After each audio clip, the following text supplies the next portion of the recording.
Right? How do we define health? How do we know if someone's healthy?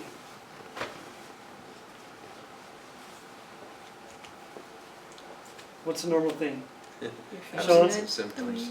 Absence of symptoms, They're not Meg? sneezing, they're not coughing, they're not How they feel? pain, Feeling how they good. feel. Most of the time what we hear is everybody's like, oh, no, I have no pain, right? So I must be healthy. And so one of the things I want you to get out of this tonight is just think about that a little bit. Do you know anybody in your life who has felt great, no pain, and has had a horrible disease? Patrick Swayze.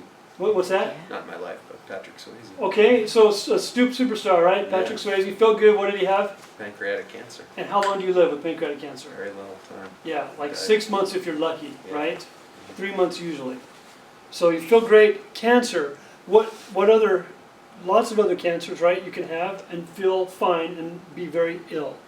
Number one cause of death in America is what? Heart disease. Heart disease, right? Right, people die of heart attacks. So, how have you ever known anybody who says, or heard somebody say, so and so just went to the heart doctor, they got a clear bill of health, they're perfectly healthy, and they had a heart attack within a week? Some people like the next day. Does that happen? Yeah, it happens all the time. So, if they were feeling good one day and they had a heart attack the next day, were they healthy the day before they had a heart attack? Right? They just didn't know it. Right? So I like to say feeling good and health don't usually equal each other, right? So what's another definition of health we could come up with? What do we correlate with health and being? What is health to you, Meg? Where your body's working the way it should be. Oh, beautiful. So a simple definition from one medical dictionary, Darwin's medical dictionary, says, health is 100% of your body functioning 100% of the time. I like that definition because it's super simple, right? If I don't have 100% of my body, how can I ever function at 100%? Right? I can't. If I'm missing a gallbladder or tonsils or appendix or I got to have 100% of me to be able to function at 100%. Pretty simple. So that brings us to our next question. What controls function? What controls the function of our whole body? Our mind. So there's this little thing right here, right? What's that? Our brain. Your brain. So your brain... It's like a boxing glove. I know. Really? Hey, No, it's good, but yeah, and I your always- brain and this part of your nervous system is called your central nervous system. And that nerve controls everything. We're connected. There's no part of our body that's not integrated into your nervous system, right? So what happens if there is a malfunction in that nervous system? It's not going to work right. Nothing works. Yeah, something gets messed up, right? So if you want to write down this on your paper, this isn't going to be in the booklets I'm going to give you at the end, but this is a real simple flow of how your body's supposed to function. As long as there's no interference to the pathway from the nerves to your body is going to function 100%. Right, your optimum function. As long as that functions optimally, then you're going to have, a lot of people, when I ask them what is health, they say, oh, you're in a state of ease all the time. You can get up and do what you want to do when you want to do it. You're not worried, can my body keep up? And to me, that's living in a state of ease. And as long as everything's functioning properly, living in a state of ease, you're going to experience health. And at the very end of all this, you're going to feel what?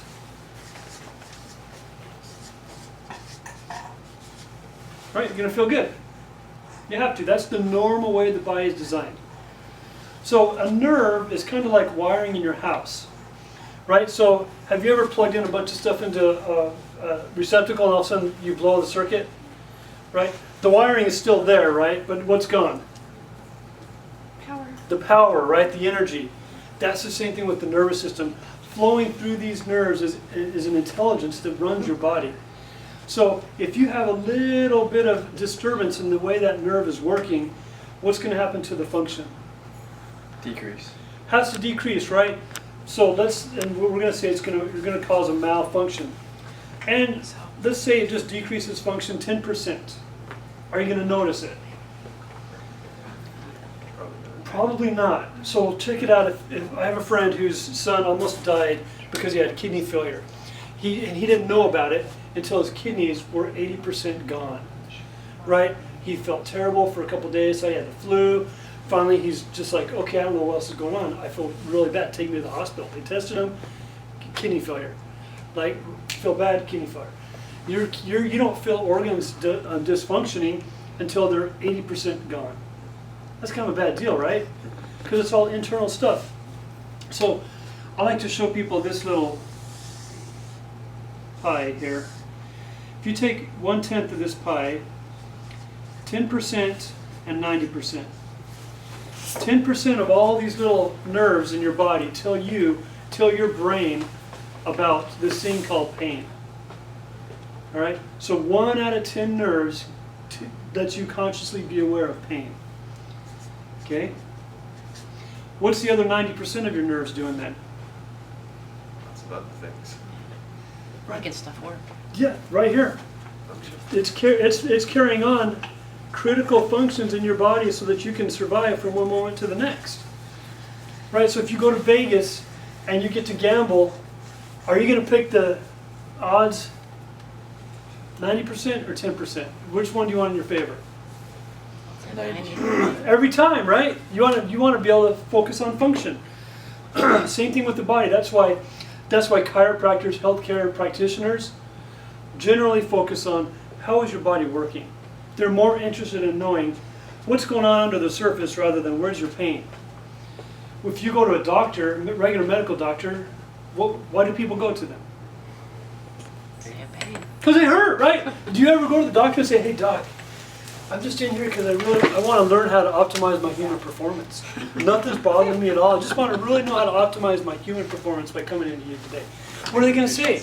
Wow, crazy. Yeah, they're going to say, get out of my office. You're crazy. I got an office space full of people who are in pain, and everything that they're going to do for you is going to be focused on where's the pain, how bad's the pain. Let's X-ray the pain. Let's MRI the pain. Let's CT scan the pain. Let's test to death the pain and the location. And they're not going to back up and say, hey, this is a body, this is a human that came in here with a human experience. Let's look at how their whole body's functioning. You see? So this is why chiropractors like myself, we look at the 90% function. And so to do that, you can't just say, hey, how do you feel today? Because we're going back to pain. We have to actually measure function in the nervous system. And there's really cool tools out there that let us measure how your nerves are working. You have different parts of your nervous system. One part controls your muscles, right? Motor nerves. If you want to move, you want to think about moving, that's all your motor nerves. And we can test those nerves with some really cool technology that shows us, hey, when you're at rest, do your muscles think they're at rest? Or if you're at rest, do your muscles think that they're being spazzed out? Right? We see that all the time. This person's like, oh yeah, I'm cool. But we check them and their whole muscle system is just lit up. Which tells us that there's a problem with the nerve function between their brain and the muscle. Okay? That's your motor nerves. Then you have nerves that control your organs and your glands. Right? Those are called your automatic nervous system. And there's tests that should let us see how are those nerves functioning. Isn't that cool? Isn't that exciting? You had your test done, right? I did. And you're smiling because why? It was pretty cool. I mean, it's not what I expected. I mean, just seeing it's kind of out of whack. It's kind of out of whack. And so that all of a sudden takes a picture, makes it bigger, so you see that, hey, we're not going to be focusing on the pain. We're going to get this picture working better because we know it can work better. And if you can improve the function, what's going to happen to the pain? It has to diminish, right? It has to decrease. So let's say this goes on. So by the way, you have children? Meg, you have children? I do. Craig, you have children? Yep. No children for Sean. I have children. So think about this. Are you okay if your body functions at 10% less than optimum capacity? You okay, Tara, if your body's working at 10% less? 90%. Yeah. As a mom, yeah. As a mom? We keep going. Okay, you just keep going. So how about your kids? Are you okay if your kids function at less than optimum? Imagine a child being born and they already have this problem here, some interference to the nervous system. And they begin life already with decreased function. How's that going to affect them through their life? right? So I always ask patients, how long do you want to live with nervous system interference? That's how often you need to get your spine checked. Because if this continues, what's going to happen to their state of ease? Disease. We move into a state that health practitioners call dis-ease. Not a disease, just a state of lack of ease, right? Makes sense? If this continues for 1 year, 2 years, 5 years, 10 years, 20 years, then what are we going to come up with? Disease. Whole bunch of symptoms that are going to be labeled into, now you got this disease, right? And what's going to happen to your health? Yeah, it has to go down. So we're going to say ill health, and eventually how are you going to start feeling? Yeah, you're going to feel bad.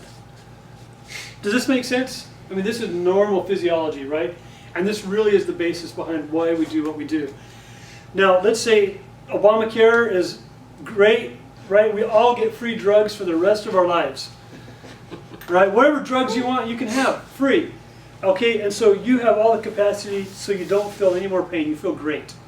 Are we going to be any healthier as a people? No, as a society? Why?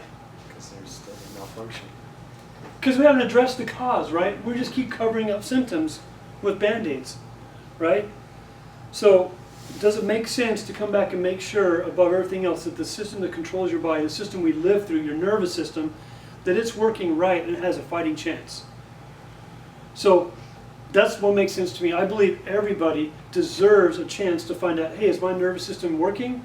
If so, great. If it's not, how can we make it work better? So what is it called when you have interference to the nerves? That little red spot. Anybody know? So if there's a little interference to your nervous system, we call that a subluxation. All right, write that down on your pamphlet or your paper. Subluxation. Everybody knows what cholesterol is, right? Everybody's scared to death of cholesterol, right? Everybody's taking number one selling drugs out there, cholesterol-lowering drugs. This problem here is real, and it is underdiagnosed and undertreated in everybody today.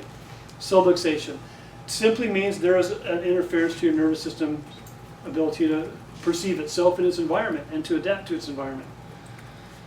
Subluxation.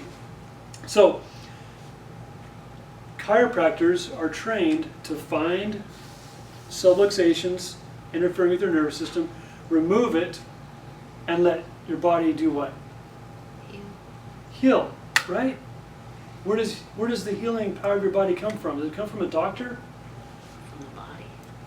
It comes from the body, right? Does it come from a pill? A powder? Well, I mean, is there anything that we can do as humans to help the body heal better than what it's already programmed to do? I'm pretty sure it's kind of like government, right? We give an agency, a governmental agency, power over something. Do they ever make it better? Right? Same thing like us trying to mess up what's going on with our body. So if you remove the interference, this beautiful body that's innately designed, it grew from a little sperm and an egg. It figured out how to multiply millions of times to make us. Did that power just go away when we were born? No, right? I mean, I cut myself the other day right here, and look at that, the puppy's already healing. I even put a Band-Aid on everything. What made the new skin, right? Neosporin didn't make the new skin, right? I stayed alive, my body's doing it. I can't tell you how it does it, but it just does it, right? Thank heavens. That's what happens. We remove the interference as chiropractors so the body can start healing again. It's that simple. Whether people come in with PMS, back pain, migraines, low foot pain, whatever it is, chiropractors are going to check and find this subluxation in the spine, remove it, and let the body move on, make itself work. So that might go along with maybe your question about why did I come in and say it hurts here, and this person does the same thing. Now, if they do the exact same thing, then there's a problem with that. But if they're like saying, hey, I know it hurts here, but let's take a look at everything, they may be finding subluxations are far away from the site of the pain, which often happens, right? I love to use this analogy. If you have a fever, right? Let's say I have a fever. A fever is a symptom, right? It's a symptom of what? The body's fighting infection. It's fighting an infection. So just like if you're trying to drink water that you're not sure if it's healthy, you want to boil it first to kill out its body, it's going to kill out bacteria. So is the fever the problem or is the infection the problem? Right, so why do we get so concerned about the fever all the time? Instead of supporting the body's ability to heal and to kill itself, right? Same idea. So that happens in the body often, right?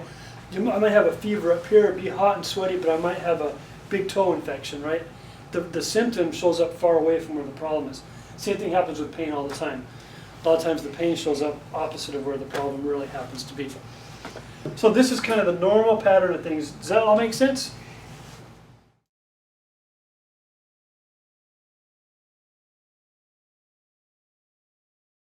All right.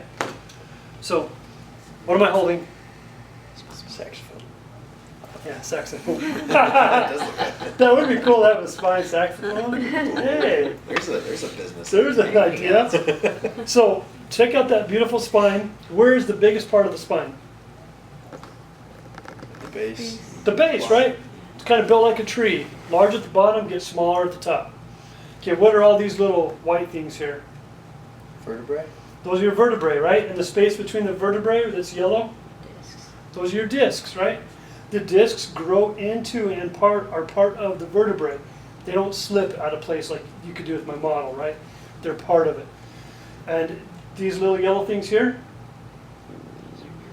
those are your nerves, right? And notice where two vertebrae come together and the disc is in between, it creates a little space, right? That's where those little nerves exit. And this is what allows our body to still be flexible, yet protect those nerves. All right? Now, notice that there are discs between every vertebrae until we get to the very top. Okay? There is no disc between the top vertebrae and the second vertebrae. That's called the atlas, and this is called the axis. Why do you think there's no disc there? It has to move, right? So a disc it limits motion. But where this is a joint, just like your knee joint or your finger joint, there's fluid in there. This vertebrae literally floats on top of the second one, and it allows us to turn our head. Just like that, right? You know, an owl can really flip it around. But we should be able to move at least 45 degrees without any restriction left and right. So that's the atlas. And it allows us to, same thing, what's on top of the atlas? Yeah, how much does it weigh? Do you see a problem here? Right, we've got the smallest bone of the spine holding up the biggest part of the spine, the big old head.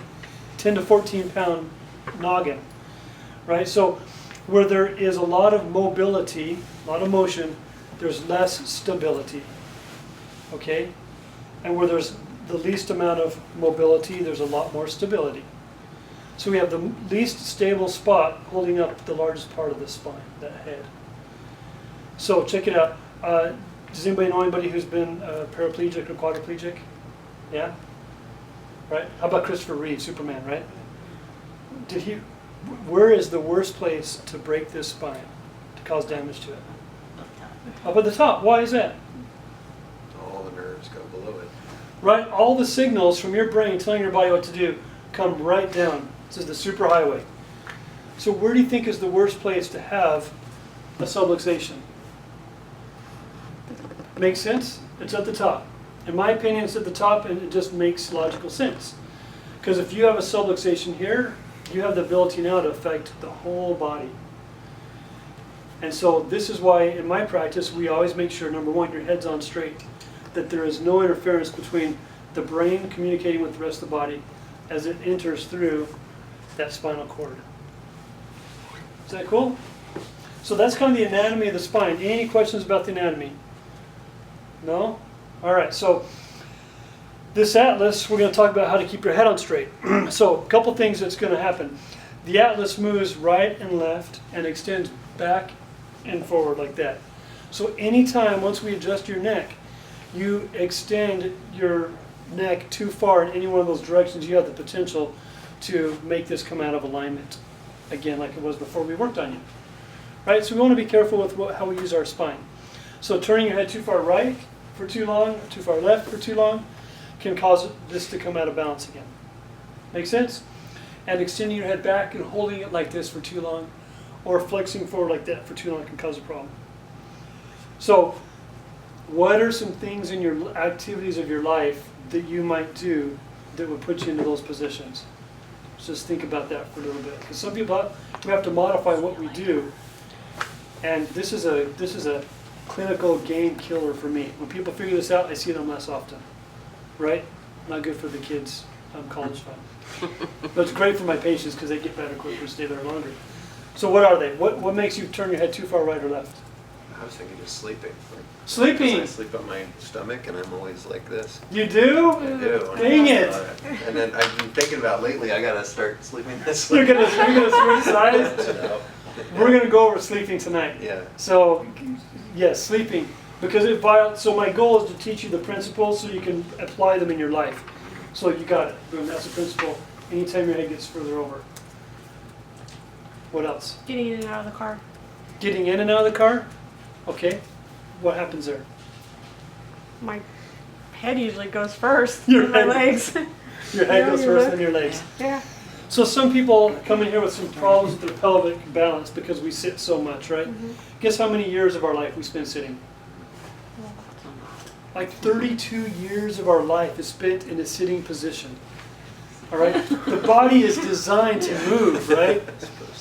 You can add tonight to that. So we have some pelvis issues. So yeah, getting in and out of the car is a big issue for the neck and the pelvis.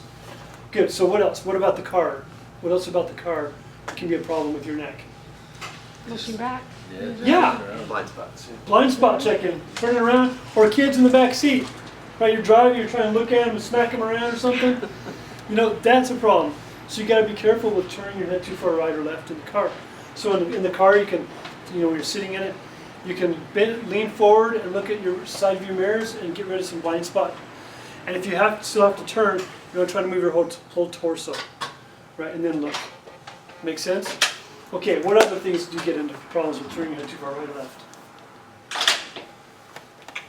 Just say living in general. I mean, even just sitting here in class, you guys are talking and I'm Yeah. looking.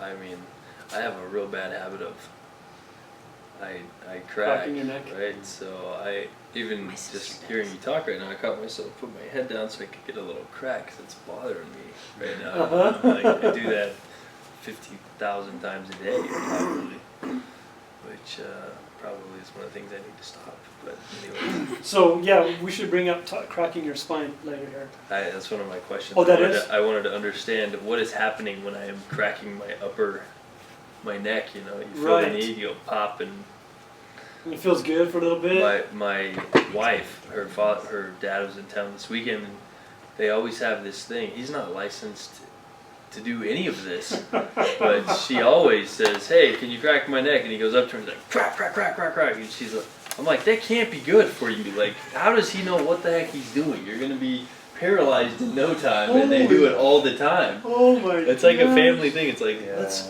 boom, he's like cracking all their bodies, and I'm like, gosh, stop this.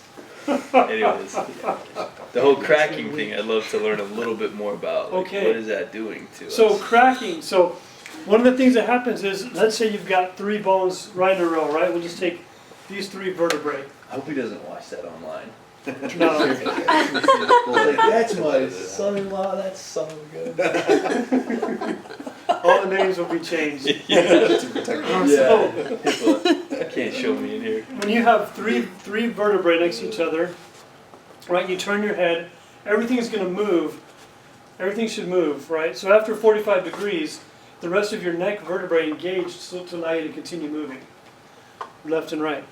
Well, what happens is from accidents and injuries, if you have a subluxation in any one of those vertebrae, 2 vertebrae are going to be kind of stuck together so they don't want to move correctly, right? So you've got, let's say you've got these 2 vertebrae are stuck together, and so you turn your head and your body realizes, hey, there's a range of motion problem here. Your brain's already compensated for it, but it shows up because there's pain. Because when your vertebrae stop moving correctly, pain increases. The lack of movement of your spine increases pain immediately. And so your body says, wow, that doesn't feel good. So you start cracking. Well, ligaments, their job is to hold bones together. They hold them nice and strong and should be stable. They're like rubber bands. And if you've ever seen a rubber band where you grab it and you pull just a little too far, what happens to it? loses its elasticity, right? And it's going to stay out a little further. That's what happens to your ligaments. That's why you start popping and cracking. What happens is if you do it to yourself, you start pulling your head to one side, the head starts twisting, and if these two are stuck together and they're not going to move, which area is going to move first? The area above and below it, right? And so now you've got this area that's already what's called hypermobile. This area is moving too much just to compensate for this lack of motion. Then you're going to push it further, and you're going to get even more stretching in these hypermobile joints. Thereby, you decrease the stability of the whole system, creating a increased hypermobility. When your body knows there's a problem and it persists, and you keep cracking over and over and over, if it was fixing anything, it would be doing what? Wouldn't be correct. It'd be going away. Yeah, if what you were doing was fixing it, the problem should be going away. But the crazy thing is in those joints, when you pop them and you pull those ligaments, and the joint has released this crazy chemical, right? And it's a painkiller, right? What is it? Endorphins. They're endorphins, right? Yeah. That are very, endorphins and enkephalins, these are painkillers. You get a little rush and it feels good for a little while. Same family as opiates, like Yep. heroin. Same family as opiates. So it's a pain reliever. So that's why we get addicted to doing it. But I tell all my patients, if they stop cracking, in 2 weeks they're going to feel better if they don't even come and see me. If they just leave it alone, the body's going to start healing it. They're going to start healing up those ligaments. And you'll have a less of a desire to do it over time. So that's what's happening on an individual basis when you're cracking it. Yeah. When someone's like, doing the monkey jump on my back thing at home, I say anybody can crack a spine. The question is, do you know where to adjust it? Right? Making noise in the spine isn't removing a subluxation. It's just popping your knuckles, right? So why would you want to cause more trauma to somebody's spine if you don't know what you're doing? Subluxation, fix it, and leave the body alone so it can heal. And the hardest thing to do as a health practitioner is to leave it the hell alone, right? Leave it alone. And to have enough courage to say, the body's doing its thing, the problem's not there, the symptom is there, but the problem's not there. Make sense? So don't let him crack anymore. Yeah. Yeah. Good luck. He doesn't obey me. He doesn't obey you. Bring your wife in, at least get her. I Sounds would like you have not let intuition him touch too. your I really wife. should stop this. Yeah. So, It doesn't ever look does that healthy. kind of give you some idea of what's happening? Yeah. Okay, cool. It does. So- I'll try to stop. Back to the head.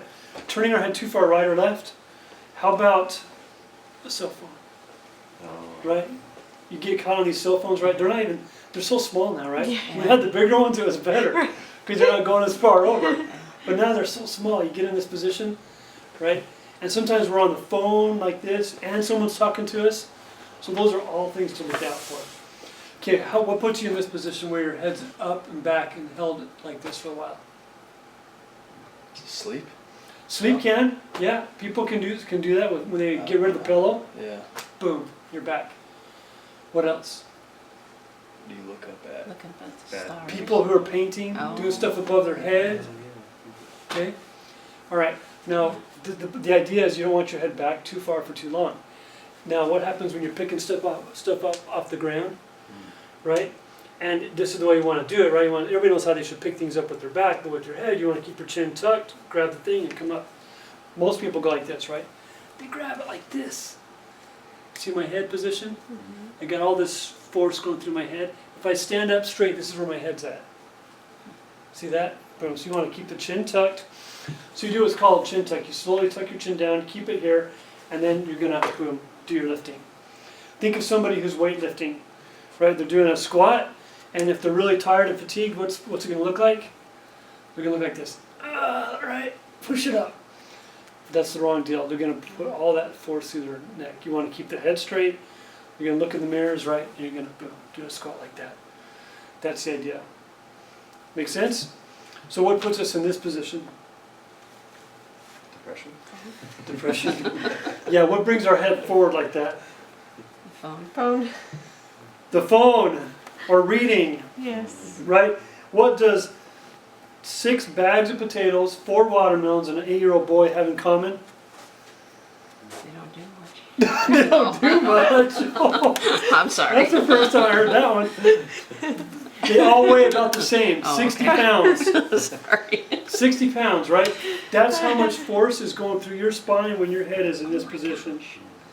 60 pounds of force. So patients do this all the time. They come in on Monday and ask, what did you do all weekend? Oh, I didn't do anything, but I read a good book. I read the whole book. Like, so you're sitting like this all weekend. Like, you haven't been to my workshop, have you? Like, no, why do I need to go to your workshop? Like, well, because you just violated the number 1 rule that creates a subluxation in your neck. You kept your head out here for too long. Right? What about a computer? Right? Sit in the computer for hours. Same thing. We get that forward head carriage. Every inch that your head comes forward over your spine doubles the weight of your head on top of your spine. So it goes 10 to 14 pounds, right? 20, 28 pounds. Another inch doubles that. Those are things to look out for that'll help you keep your head on straight. All right, so we're going to go over sleep. I promised you guys I would do that. So understand about sleeping. How many hours of our life do we spend sleeping? Not enough. Yeah. Right? Not enough, right? But yeah, a third of our life in the sleeping position, right? Less than 3% of our population require less than 8 hours of sleep a night. Is that crazy? Neuroscientists are saying that that's the number 1 cause of us getting so ill, is lack of sleep. We're not giving our brain and our body time to refresh. Less than 3% of us require less than 8 hours of sleep. Is that crazy? So we're going to go over sleep. So before we do that, I want everybody to stand up because we're going to go over some spinal hygiene exercises. Tara, do you remember these? So get out so we're not hitting anybody. So these are simple spinal hygiene exercises that I like all my patients to do every day for how long? Everybody, every day for the rest of your life. Right? We brush our teeth. You've got to do some things to keep the spine moving and working right. So if you'll do these, these will help you out a ton. So the spinal hygiene exercises are designed to stretch the front out and strengthen the back of your body. And when we do this, what we're going to do is we're going to keep our thumbs are always going to be pointed backwards. And this is called the YWTL. Okay, it's like YMCA, right? YWTL exercises. And so in each of the exercises, we're going to go straight up. Deep breath in through the nose. We're going to pull the shoulder blades together. Pull, pull, pull, pull. And you're going to hold it for 5 seconds, or while you can hold your breath and let your air out through your mouth. Okay, so do it again. Deep breath in. Pull the shoulder blades together. And when you're ready, just let it out. Push it out. You should hear yourself breathing. Okay, then W. Deep breath in. Pull the shoulder blades back, back, back, back, back. So Craig, yeah, bring your hands kind of like, perfect. Good. Then T, deep breath in. Pull the shoulder blades back. Feel that stretch in the front. And you just want to feel those muscles in the middle of your back. Pull. Let the breath out. And then L, elbows go at your side. Deep breath in, and then you're going to pull the lower part of your back together to pull those shoulder blades together at the very bottom. And when you're ready, let it out. That's good. Okay, so that was one set. Was that easy or what? Okay, what do you notice just after doing that one set? Feel more open. Feel more open? Yeah. Like, Do you feel happier? yeah. That, especially during this one, it was like, how can you be sad and be doing this? Right. Right. You know? Check it out. So all day long, what position are we in? We're usually in the flexion position. So do this. Roll your shoulders together, bend over, and take a deep breath in, and let it out. Okay, then set. How does that make you feel? Yeah. If you want to change your emotion, you got to change your motion, and that's a simple way to do it right away. Boom, get that breathing. So, can everybody do that? All right. Now I'm going to add one really difficult thing to it. It's called an affirmation. Right. So you're going to tell yourself a good positive thing. So we're going to go straight up. Okay, and you're going to have to follow right along with me and say this out loud with enthusiasm like you believe it. Okay, deep breath in. Pull the shoulder blades back and say, I am so good looking. I am so good looking. Okay, there you go. Okay, then W. Okay, deep breath in. Pull the shoulder blades back and say, I am wonderful. I am wonderful. Great, so it has to be in the first present tense, right? First person present tense. Deep breath in, pull the shoulder blades back, and we're doing the T, so we're going to say, I am terrific. I am terrific. Great. So I don't care what you say for the first 3 months, but the last one you have to say this, okay? Deep breath in. This is the L. Pull the shoulder blades back, say, I am lovable. I am lovable. I am lovable. All right, so if you say it out loud with emotion and enthusiasm, your subconscious starts to believe it and act like that. Can you believe that a positive thought is just as powerful as removing a subluxation to your spine? And can you believe a negative thought about yourself is just as damaging as a subluxation in your spine, your body? Yeah, and thinking good, positive thing about yourself decreases that stress response. Is that cool? So those are the YWTLs. So before we head over to the tables, nobody asked this question yet, but I'm going to bring it up. So in our office, our goal is to find subluxations, remove them, so your body can adapt better to life. What creates the subluxations in the first place? What creates this stress to your nervous system in the first place? Right? Something has to create it. Somebody said stress, and they were right. So when I talk about stress, I talk about 3 different types of stress. Who said stress? Okay, so when you think about stress, how do you define stress? Something that's, I don't know, hard or not easy or good. Okay, something that's hard, not easy or good. So can we talk about it in like categories of physical stress? Like what would be a physical stressor? Lifting boxes all the day long. All day long, repetitive stress trauma, right? Or sitting at the computer with the mouse all day long, right? Or in that position. That's a physical stress on the body. Body wants to move. So we're gonna call that, first is gonna be physical stress. All right, falls, accidents, injuries. You know, you got rear-ended, boom, you got physical stress. What's the second type of stress? What's another type of stress in the category? Emotional. Emotional, right? That's the largest one. Emotional stress. Like what? What's an emotional stressor? Anybody? Kids. Kids! Right! Family, kids, spouse, holidays, social gatherings, right? Finances, all that stuff, that's emotional stress. And so why do you think emotional stress can be worse than physical stress? Take a car accident, for example. Boom, get in a car accident. You got whiplash, for example. You just got rear-ended. No big deal. They're only going 20 miles an hour. Your head hit the thing, hit the headrest. It's over. The physical stress is done and over, right? Now your body can heal from that. But what happens with the emotional part of it? Lives on. Yeah, you can live on, you can relive it, right? You might have nightmares from it. You can just say, oh, if that wouldn't happen. It starts affecting everything.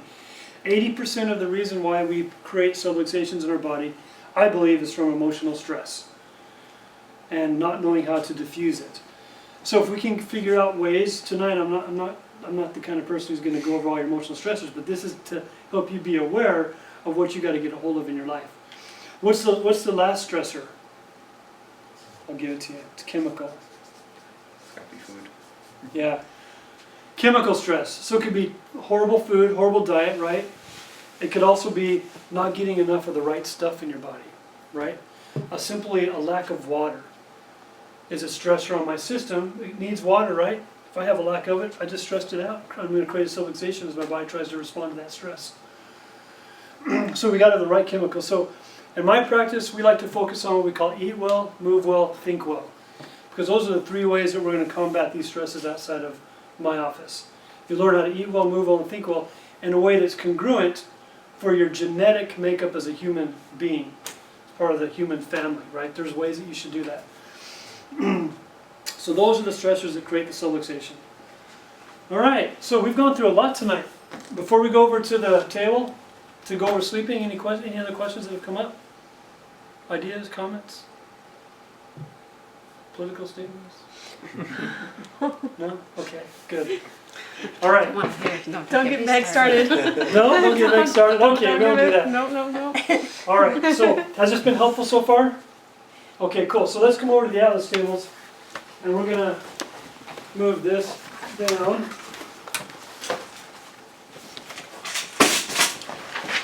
Right there. So we'll come right over to this table. That's good, right? That's it. All right. So Tara, let's use you as a guinea pig. I'm gonna come over here.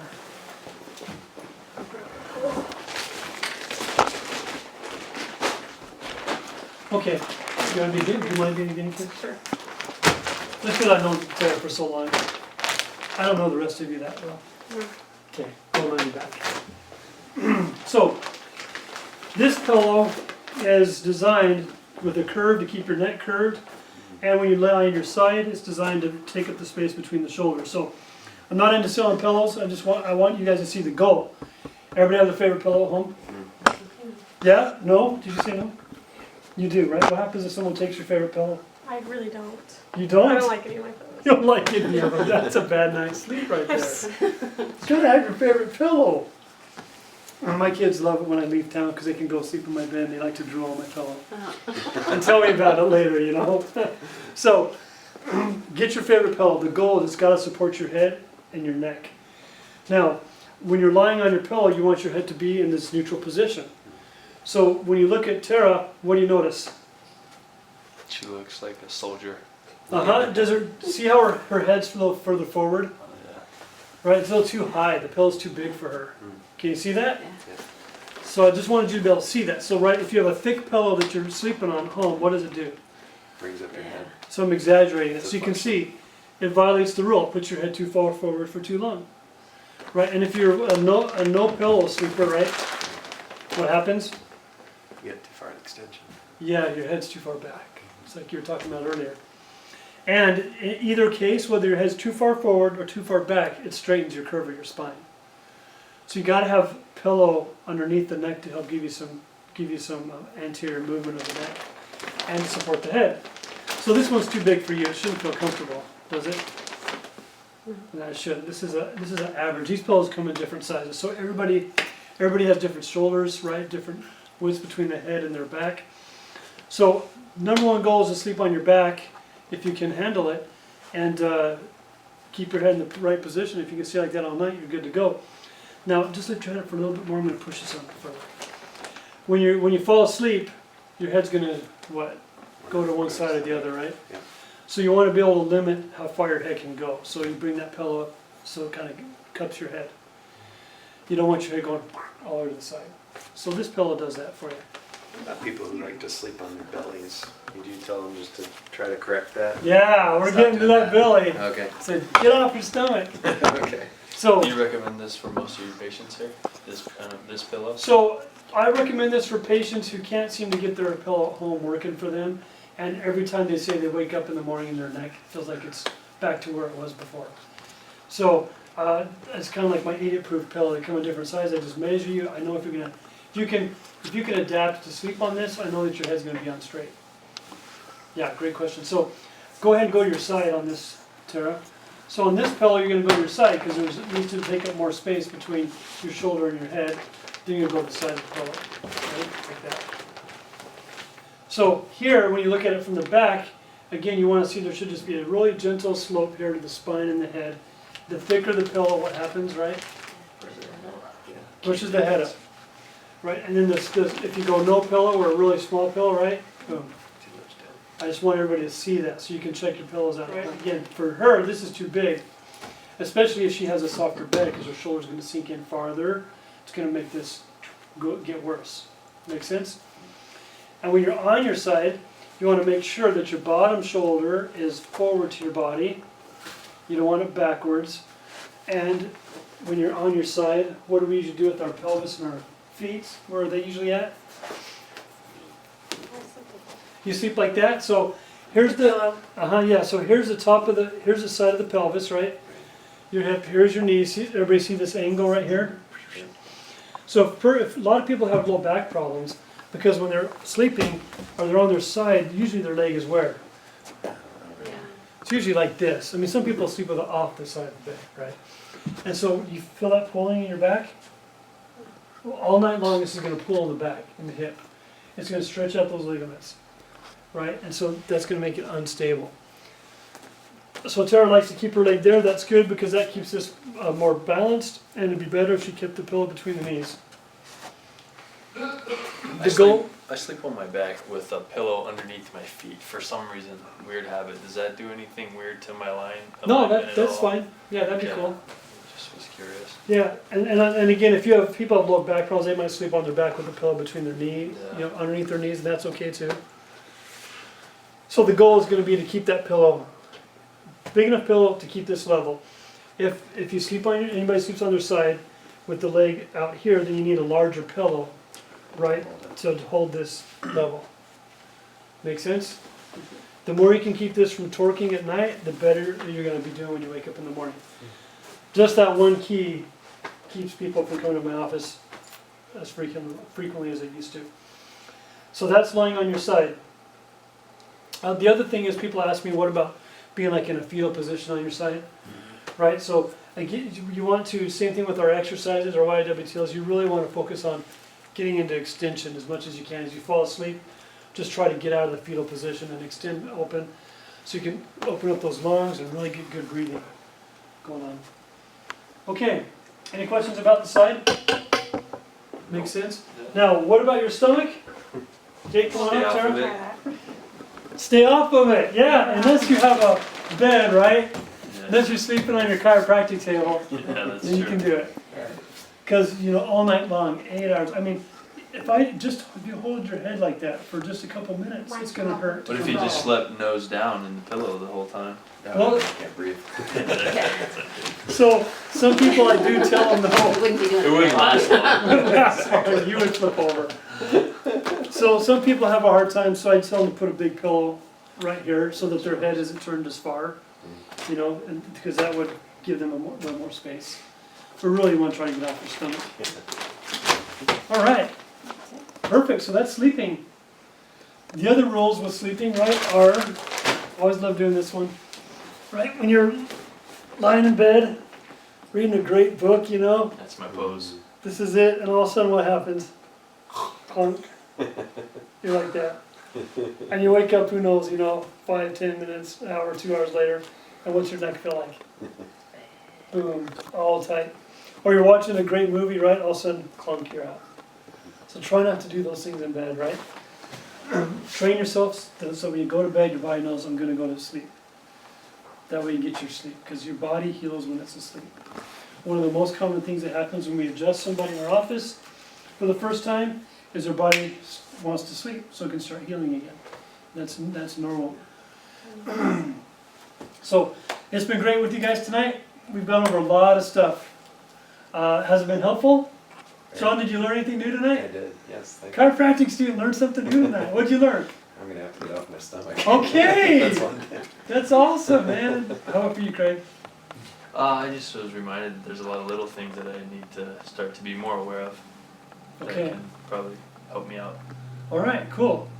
Meg, how about for you? Just being aware, like you were saying, just being aware of how I'm sitting, how I'm standing, how I'm treating my body. All right, My yeah. head. Yeah, it's It's like, not on straight.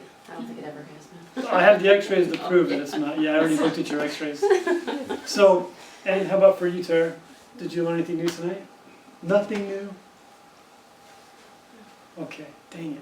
Okay, so She's an old timer. I She's know, been here I've before. gone to, I yeah. tried to give you something new for tonight. So, when I first went to the chiropractor, I went because I had just been married, and my wife realized I was having migraines all the time, taking medications all the time. And she's like, you should go see my chiropractor. I'm like, what? I go see your chiropractor. Those guys are stupid. Quacks, And no one was cracking my neck. And after about 6 months, she's like, no, you really need to go see my chiropractor. My legs hurt, my neck hurt. I was working full time, going to school full time. And my wife wouldn't quit bugging me about going to chiropractor. We lived in Gilbert, or I guess it was Mesa, Southern and Gilbert. And finally I said, well, to get it off my back, I'll go see a chiropractor. And we were newly married and newlyweds, so we had a ton of money. We didn't know what to do with, right? You know how that goes. So I'm like, okay, where's your chiropractor? She says, well, you can't just go to any chiropractor, Keith. You got to go see my chiropractor. I'm like, okay, well, where's your chiropractor? And she said, well, she's at 51st Avenue in Northern. Right, we're living on the east side. I'm like, holy cow. I'm going to pass 2,000 chiropractors to go see your chiropractor at 51st Avenue Northern. She's like, I know it. There's nobody else over here who does what she does. And it happened to be Atlas work, like we do here. So I said, all right, I trust my wife a little bit. You know, I married her. So, you know her. So, right, Yeah, don't tell her I all know. this stuff. She's heard it all. So I go over there, walk into this place. I'm thinking, number one, this is a bunch of junk. I don't want anybody cracking my neck because it's going to hurt. And I had some expectations that were pretty unreasonable. Guess what I expected? Be healed in one session. One session, be better. What else? How much did I expect it to cost? Nothing. I thought Insurance would insurance pay should for it. cover it, Yeah, right? I never thought I'd have to go back. And if you could, it'd be great if you could just mail it to me, right? So I had asthma. I don't know if I told you guys that. I mean, I had asthma, and I was living on all kinds of inhalers, probably sleeping 4 hours at night. I was wanting to go to school. I thought I might want to be a doctor, but I kind of had the shakes. You know, you can't really cut on people when you're shaking like that. It doesn't instill confidence. So that was kind of my life. I was living out of a medicine cabinet.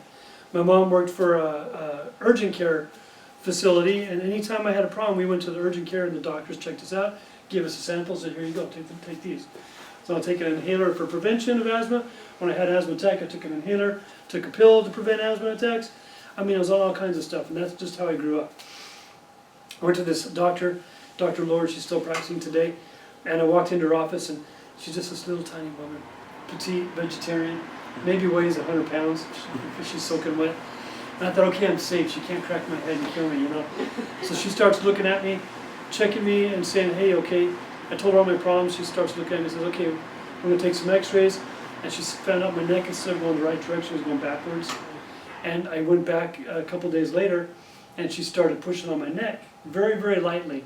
And like you can, like on this instrument here, I don't know if you felt this before, Craig, but there's 6 pounds of force comes out of that. Is this what you stick into people's necks to fix them? Yeah, so come feel this. Put your finger right there, you'll feel there's only 6 pounds of force. Yeah, That's it. that's it. No popping, no cracking.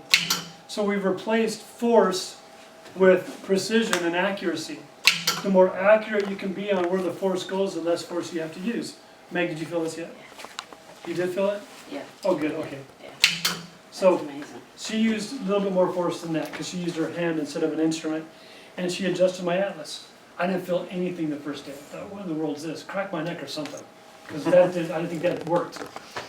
And so on my way home, I noticed I could see more clearly, and my head felt weird. It felt smooth. Every time I turned it, it felt like this glass was easy to move both ways. And I thought, I don't know what she did. Whatever she did it without giving me another drug, and she did it in a way that was correcting my body, making it work better. So from that day on, I just thought, well, I'm going to go back and see if this really does help. Slowly, I got my life back. I got my health back. I thought, this is really cool. Here's this little old lady who's a chiropractor helping people every day get healthy naturally. I thought I could do this for the rest of my life. I was going into engineering at the time. And that was my second experience with chiropractic. My first experience happened when I was 2 years old, and my mom found out I had asthma, took me to the chiropractor, gave me the chiropractor. My mom tells me this. All I remember is sitting on this guy's lap, and he had these big old chubby fingers underneath my head, and he cracked my head one way, and he cracked it the other way. I cried, my mom cried. It was the worst experience of our lives. The chiropractor gave me back to my mom, told my mom to bring me back 3 times a week for the next few weeks. Every time she brought me back, same thing, crack, crack, crack. My mom said, I don't remember anything more, I think I was so traumatized. She said every time she drove by this guy's office, I would get in the back seat of the car and scream. Wow. And how long do you think she kept going? Not very long. Yeah, not very long. She stopped, boom. And what do you think her opinion was? Crazy. It's crazy, man. Yeah, chiropractic doesn't work. Right. The guy never taught her about why he was doing what he was doing. And so this is one of the main reasons I spend tonight like this with you guys, because I want you to understand why, that everybody needs to have their spine checked. They all deserve it. And so for being here tonight, you get your discount on your nerve check, right? Your nerve test. I don't know if they told you that ahead of time. But so when you come in, we'll do the whole nerve test on you for only 35 bucks. Normally it's like 75 bucks. And anybody you want to send in that you think may be having health problems, like I was having, you can send them in and we'll check their nervous system too. So all you gotta do is write their name on one of those papers that we gave you, put your name at the top, and write down people's names who you want to have a certificate made. We'll make a little certificate, and we'll give it to you to give to your friends so they can come and get their nerves checked. Pretty cool? Yeah. So that's what it's all about. That's why I love doing what I'm doing. You know, makes a big difference. Us old people, we're already messed up. But the beauty is, if I could go back in time and tell my mom about this, she would have taken me to a different chiropractor. Just like if you go to a bad dentist, you go to a different dentist. You don't quit dentistry, right?